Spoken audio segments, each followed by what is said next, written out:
Hi everyone, this is Shivansh. I'm first year PGP student at IIM Trichy and I'm posting this video for the fulfillment of my Indian economy and policy assignment. The topic of the video is Indian agriculture sector.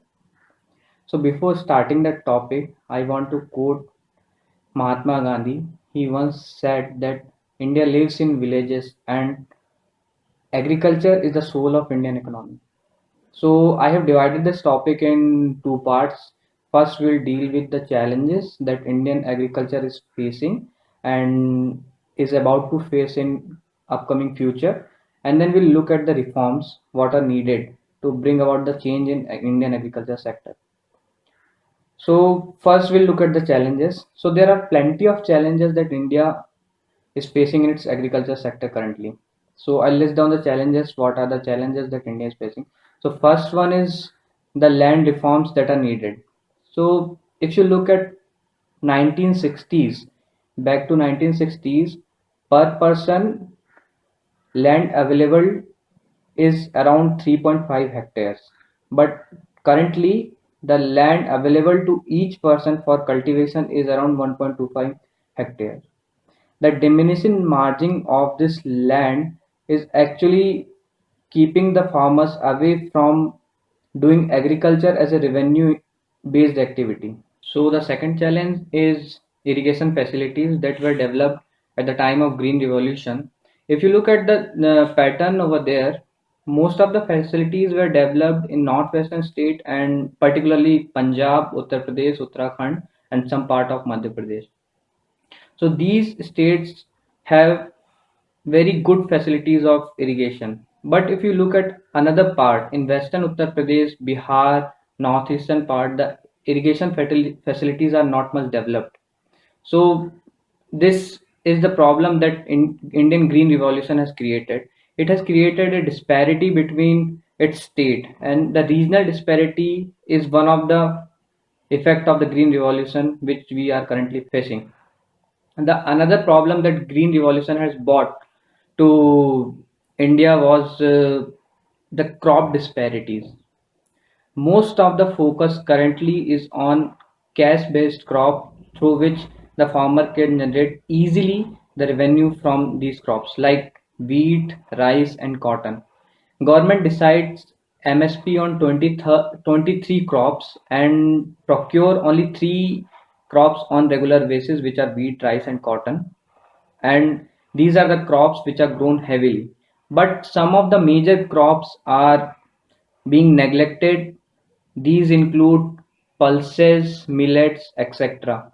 And for protein requirements, we require pulses to be grown at much more basis. Apart from this, there are some problem in farming itself. So if you look at the farming techniques that Indian farmer uses, we use actually 2 to 4 times more water for cultivating the same crop that our peers like Brazil and China uses. Apart from this, the irrigation techniques we use are generally outdated. We use flood irrigation techniques, which waste so much of water and cause salination on the upper layer of the farm, which even reduces the productivity of the farm.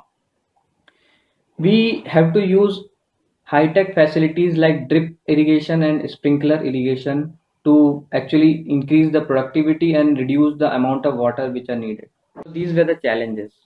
Now we'll look at the reforms which are necessary. So the first reform is land reform. A law should be passed which encourages consolidation of land holdings, and a land bank should be established which should give land to the farmers who are seeking to farm on that land, so that the consolidation can be brought out and productivity can be increased on the land. And the second reform should be on irrigation facilities. So drip irrigation and sprinkler irrigation should be promoted, and the flooding of the farm should be avoided. So Indian government needs to adopt some policies which promotes and incentivize drip irrigation and sprinkler irrigation. So the third reform which we need is of minimum support price. Since we all know that government of India procures only wheat, rice and cotton on regular basis, we require more procurement of crops like pulses so that farmers get an incentive to grow crops like pulses in their field, because the protein requirement in our country is increasing and we require crops which have more protein fulfillment.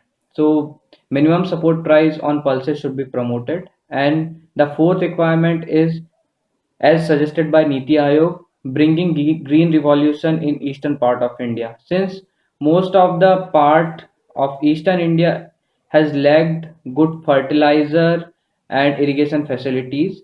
So although this part has so much of fertile land, but the productivity is not as much good as compared to the western part of India.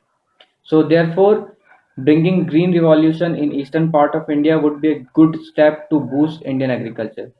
So this is the end of my video. I hope you liked it. Thank you. Thank you very much.